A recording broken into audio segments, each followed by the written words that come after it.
आपका जो चैनल है ये बहुत बढ़िया ढंग से जिस प्रकार सर्वे कर रहा है, मैं तो इसका बहुत कायल हूँ और भगवान बाबा के दार से यही प्रार्थना करूँगा कि आप लोग इसी प्रकार क्षेत्रों में जाकर के उसका सर्वे किया करें, वहाँ की भौगोलिक स्थितियों का, वहाँ के रोजगार पे, वहाँ पे जो भी वहाँ मौलिक जो भी वहाँ चीज़ें हों, उन पे आप जो भी काम कर सकें और सरकार को चेताया जा सके जिस वजह से। तो ये आपको बहुत बहुत धन्यवाद। हमारे बेटे जो हैं वो डिग्रियां लेकर के नशा कर रहे हैं। नमस्कार, बहुत स्वागत है आपका आईपा में। आईपा यानी all India progressive politics association. ये एक ऐसा मंच है जो प्रगतिशील राजनीति की बात करता है, समाज कल्याण मुद्दों की बात करता है। इन्हीं मुद्दों पर बात करने के लिए हमारे साथ कांग्रेस से प्रभुलाल बहुगुणा जी मौजूद है।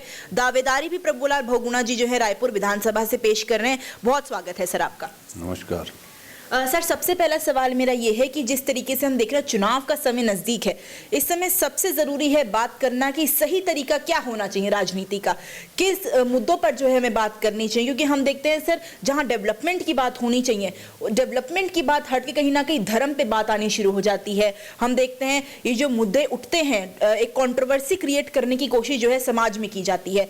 यानी प्रगतिशील राजनीति किस तरीके से हम कर सकते हैं सर, आपके विचारों में क्या कहेंगे?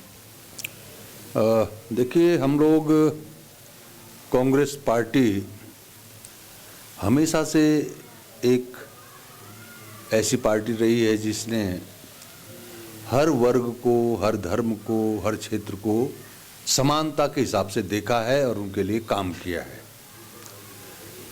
अब जहाँ तक ये भारतीय जनता पार्टी है, जब से इसका जन्म हुआ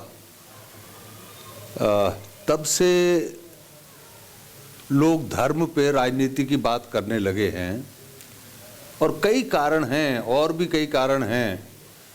उत्तर प्रदेश से ये चीज़ें शुरू हुई।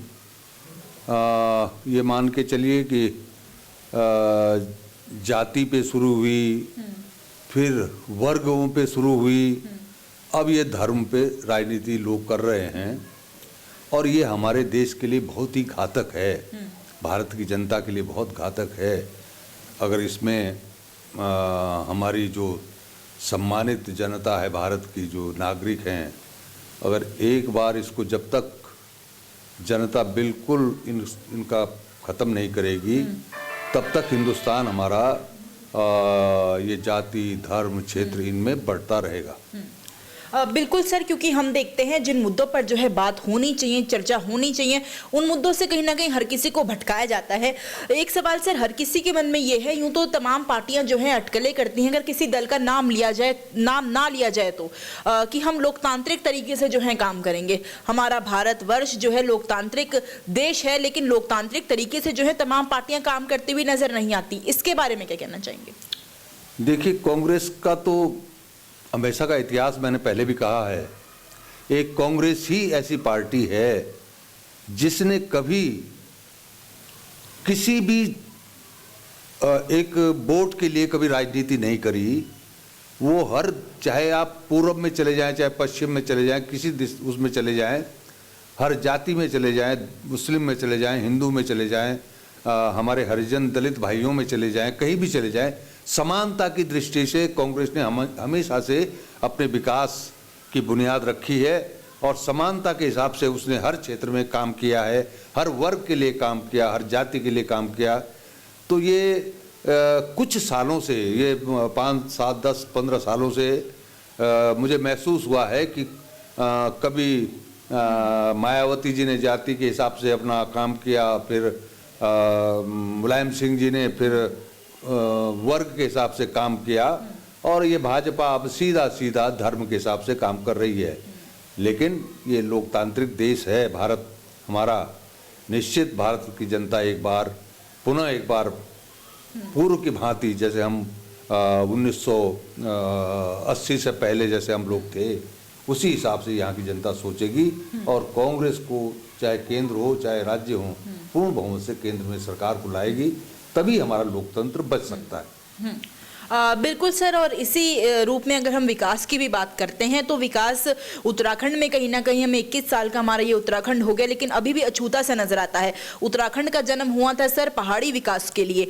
पहाड़ी जो जैविक उत्पाद हैं उसको अगर सही तरीके से उपयोग किया जाता तो हो सकता है रोजगार की और चीजें जो हैं उत्तराखंड में निकल के आती और लोगों को पलायन ना करना पड़ता। इसके बारे में क्या कहना चाहेंगे? देखिए, ये बाल अवस्था में उत्तराखंड है और हम कह सकते हैं गर्व कि हम जब कांग्रेस की सरकार 2002 में बनी थी, नरेंद्र तिवारी उत्तराखंड के मुख्यमंत्री बने थे। उन्होंने उत्तराखंड में विकास की नींव डाली थी और जो आज तक लगातार जो काम हो रहे हैं वो तिवारी जी की योजनाओं पे काम हो रहे हैं। कुछ काम उसमें बाद में 2014 में माननीय हरीश रावत जी जब आए, उन्होंने माननीय तिवारी जी ने तो इंडस्ट्रियां लगाई, रोजगार दिए, लेकिन तिवारी जी ने जो पहाड़ी क्षेत्र हमारा है, इस पहाड़ी क्षेत्र को देखते हुए माननीय हरीश रावत जी ने बहुत काम किया। और जो अगर सच्चाई देखी जाए तो जो हमारी उत्तराखंड की मातृ शक्ति है, उत्तराखंड राज्य में भी उनका योगदान सबसे अधिक था और उत्तराखंड को जीवित रखने में जितना योगदान मातृ शक्ति का रहा है, इतना मैं सबसे मतलब नंबर 1 पे मातृ शक्ति है। और माननीय हरीश रावत जी ने मातृ शक्ति के लिए बेटी को पैदा होने से लेके बुढ़ापे तक सब स्कीमें चलाई। बूढ़े व्यक्तियों के लिए, बुजुर्ग व्यक्तियों के लिए यात्रा का उन्होंने वो किया। जो हमारे यहाँ जितने धर्म थे, हर वर्ग में जो ढोल बजाता था उनके पेंशन लगाई, जो पुजारी होते थे उनके पेंशन लगाई। मतलब कहीं उन्होंने अछूता नहीं छोड़ा किसी भी जाति के लोग को, किसी धर्म के लोगों को, किसी क्षेत्र के लोगों को उन्होंने अछूता नहीं छोड़ा और उनको काम करने नहीं दिया गया। लेकिन अगर वो पुनः उत्तराखंड की कमान अगर उनके हाथ में आती है तो मैं समझता हूँ इस राज्य में जो पलायन का जो एक बीमारी इस राज्य को लगी है, रोज पलायन भी कोई ऐसी बात नहीं है, पलायन क्यों हुआ उसकी जड़ पे रावत जी पहुंचे थे। तो उन्होंने मंडवे का, झंगोरे का, उड़द का जो पहाड़ी उपज है, इसका इन्होंने हमारे जो वर्ल्ड में 5 स्टार होटल हैं, मंडवे की, झंगोरे की एक डिश उसमें मिलती है। तो आज की उस समय जब मंडवा कोई बोना छोड़ दिया था, लोगों ने खाना छोड़ दिया था, आज मंडवे का आटा जो है 70 रुपए किलो मिलता है, झंगोरा हमारा 80 रुपए किलो मिलता है। तो अब देखिए आप, बहुत कम समय में उन्होंने इतना इसको हमारा पर्वतीय 9 जिले जो हमारे अछूते हैं उनमें रोजगार के लिए बहुत से योजनाओं का सृजन उन्होंने किया। और मुझे उम्मीद है आने वाला समय रावत जी का ही होगा और उत्तराखंड में पलायन के साथ साथ रोजगार का भी वो एक ऐसी व्यवस्था करेंगे जिससे पर्वतीय क्षेत्र के युवाओं को, वहाँ की बेटियों को रोजगार मिल सके। बिल्कुल सर, अगर बहुत विस्तार में हम उत्तराखंड की बात करें तो हमारा ये उत्तराखंड जो है ज़्यादा बड़ा प्रदेश नहीं, भौगोलिक अगर स्ट्रक्चर इसका देखें तो इतना बड़ा जो है ये प्रदेश नहीं है। आपने जिस तरीके से सर कहा कि मंडवे का जो आटा है अब 70 रुपये किलो जो है दुकानों में बिकता है, लेकिन एक सवाल सर हर किसी के मन में ये बना हुआ है, जो चीज़ें उत्तराखंड में बनती हैं, उत्पादन उत्तराखंड में होता है, उत्तराखंड के लोग उसका उत्पादन करते हैं, वही चीज़ उत्तराखंड वासियों को क्यों महंगी मिलती है? हम बिजली की बात करें सर अगर, तो बिजली जो है उत्तराखंड वासियों को महंगी मिलती है, जबकि बिजली भी यहाँ पे हम बनाते हैं। हम अगर पानी के स्रोतों की बात करें तो एक से एक पानी का स्रोत जो है आप उत्तराखंड में देख लेंगे, लेकिन उसके बावजूद भी साफ पानी जो है पीने को हर किसी को नहीं मिलता। बीमारियां जो है पानी से बहुत सी हो जाती हैं। इनकी मुख्य वजह क्या मानते हैं सर? जनता में जागरूकता की कमी है जो अपनी आवाज़ सरकार के आगे नहीं रखती, या फिर कमी कहीं ना कहीं सरकार के कामों में ही है? देखिए, जब हम कांग्रेस की सरकारें रही हैं, एक चीज़ तो निश्चित है कि डिस्ट्रिक्ट देहरादून का जो तराई का हिस्सा है, और देहरादून का नहीं, जो हमारे 4 डिस्ट्रिक्ट हैं तराई के, ये सब कंक्रीट के बन चुके हैं। यहाँ पे प्रतिवर्ष कम से कम लाखों की आबादी प्रतिवर्ष यहाँ बढ़ती है। और वही कारण है कि हमने आज 1000 आदमी की लाइन बिछाई और अगले साल वो 1500 आदमी हो जाते हैं तो पानी की कमी पड़ेगी।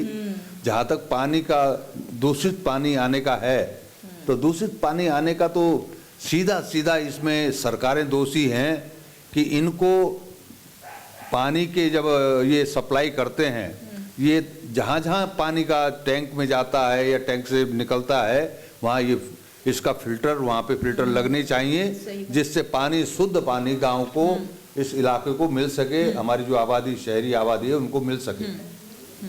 बिल्कुल सर, अगर अब विस्तार में हम आप ही की विधानसभा की बात करें, रायपुर विधानसभा की, यहाँ भी कुछ ऐसी समस्याएं हैं जो जनता ने हमारे बीच में रखी। अगर पेयजल की बात करें या फिर सफाई की, या जो अलग अलग बस्तियां हम देखते हैं उनको जो है, जैसे विभाग है सरकार का, सर आप बहुत अच्छे से जानते होंगे, शहरी विकास विभाग, क्यों उससे जो है उन्हें घर नहीं दिया जाता, ये भी उनका मन में सवाल था।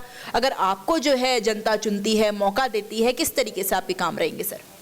देखिए, मैंने माननीय हरीश रावत जी जब मुख्यमंत्री थे तो उस समय उन्होंने एक मलिन बस्ती समिति बनाई थी। उनका चेयरमैन हमारे विधायक राजकुमार जी बनाए गए थे। उन्होंने 3 महीने में पूरे प्रदेश की जितनी मलिन बस्तियां था सबका सर्वे करने के बाद पूरी रिपोर्ट शासन को दे दी थी।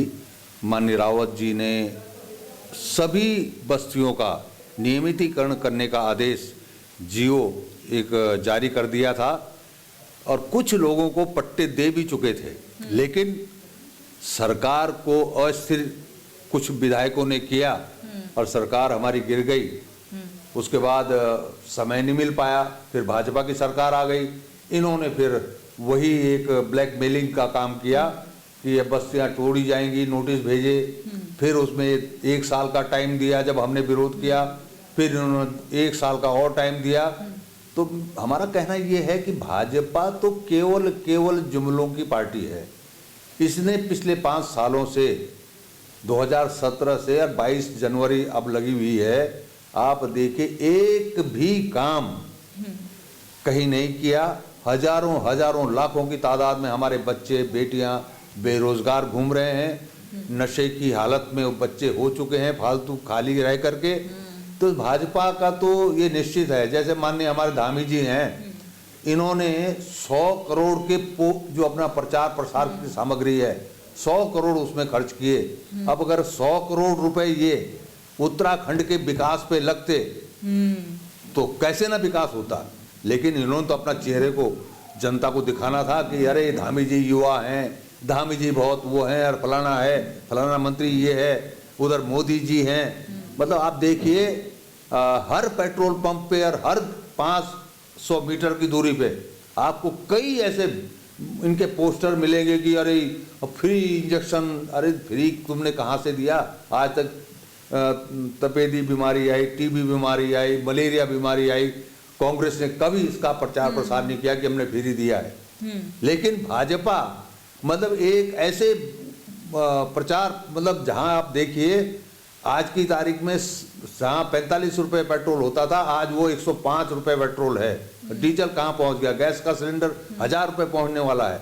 सब्जी अगर आप 200 रुपए लेकर के जेब में जाएगा गरीब आदमी तो एक वक्त की सब्जी खरीद के नहीं ला सकता। तो आप देखिए इस समय तो मतलब ऐसी एक बीमारी की महामारी होती थी, कोरोना अलग से है।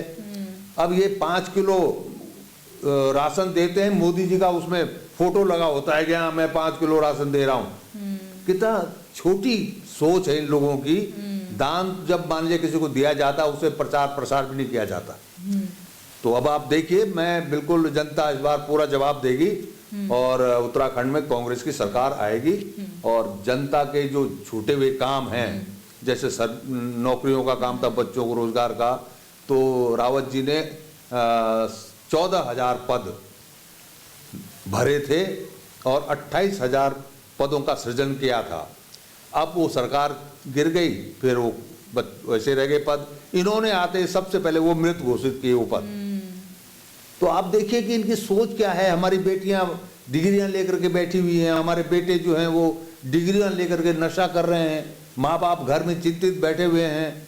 क्या होगा? मतलब अब तो ये कहना भी बड़ा मुश्किल हो गया है, कितना कहें कितना बोलें।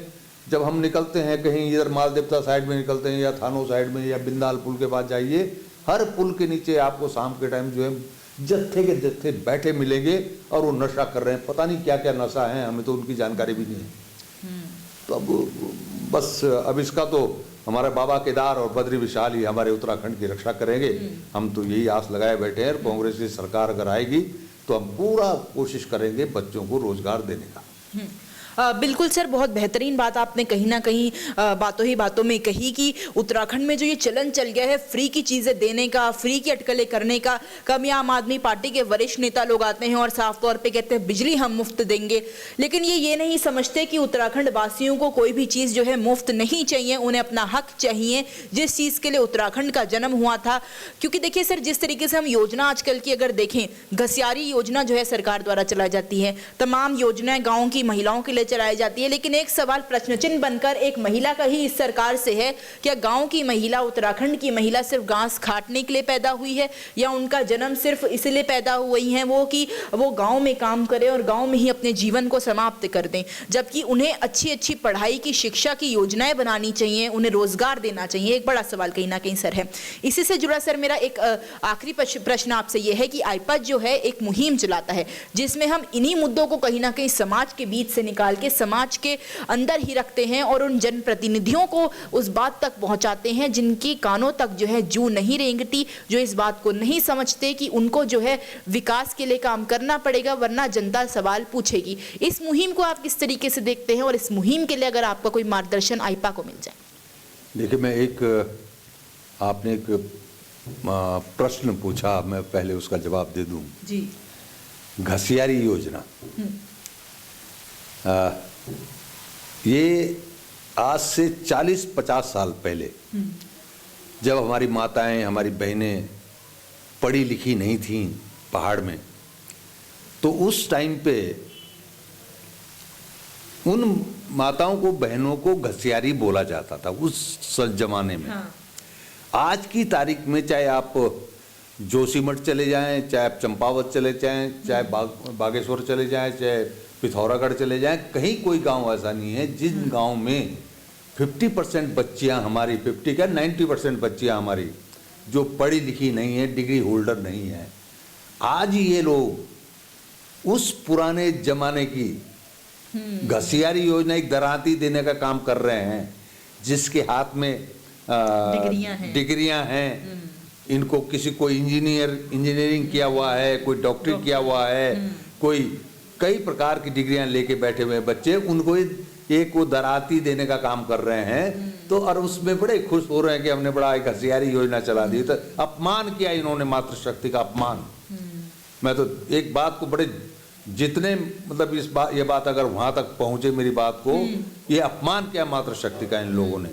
और जहां तक सवाल आपका है, आपका जो चैनल है ये बहुत बढ़िया ढंग से जिस प्रकार सर्वे कर रहा है, मैं तो इसका बहुत कायल हूँ। और भगवान बाबा केदार से यही प्रार्थना करूँगा कि आप लोग इसी प्रकार क्षेत्रों में जाकर के उसका सर्वे किया करें, वहाँ की भौगोलिक स्थितियों का, वहाँ के रोजगार पे, वहाँ पे जो भी वहाँ मौलिक जो भी वहाँ चीज़ें हों, उन पे आप जो भी काम कर सकें और सरकार को चेताया जा सके जिस वजह से। तो ये आपको बहुत बहुत धन्यवाद। और सरकार आएगी तो कहीं ना कहीं आपको हम मतलब आप सरकार को पूरा आपको अधिकार देंगे कि आप इस सरकार की तरफ बिल्कुल अपनी निगाहें बनाए रखें। अच्छा काम करेगी तो नंबर दें और गलत काम करेगी तो वहाँ पे आपका जो चैनल है वो उनको डांटने का काम भी करेगा। बिल्कुल सर, बहुत धन्यवाद आईपा के साथ जुड़ने के लिए, अपना समय देने के लिए। धन्यवाद, आपको भी बहुत बहुत धन्यवाद। और बाबा केदार से हम दुआएं करेंगे कि आप भी, आपका चैनल उन्नति करता रहे और लोगों की समस्याओं को जनता तक, सरकार तक पहुंचाता रहे। आप थे प्रभुलाल बहुगुणा जी हमारे साथ कांग्रेस से, जिन्होंने विभिन्न मुद्दों पर हमसे बातचीत करी और अपनी बातचीत के दौरान बहुत अच्छी सीख कहीं ना कहीं आईपा को भी दे दी, हमारे दर्शकों को भी दे दी और उत्तराखंड वासियों के लिए भी ये बात कह दी कि जागरूक होना बहुत जरूरी है। अपने हक की बात करेंगे तब जो है विकास आपसे अछूता नहीं रहेगा, और जब विकास आपसे अछूता नहीं रहेगा तो जो तमाम समस्याएं हम देखते हैं बहुत लंबे समय से उत्तराखंड में या पूरे भारतवर्ष में चलती आ रही हैं, उसका निवारण भी हो सकेगा। अगर आईपा का ये प्रयास आपको अच्छा लगता है तो हमारी वीडियो को लाइक करें, हमारे चैनल को सब्सक्राइब करें। धन्यवाद।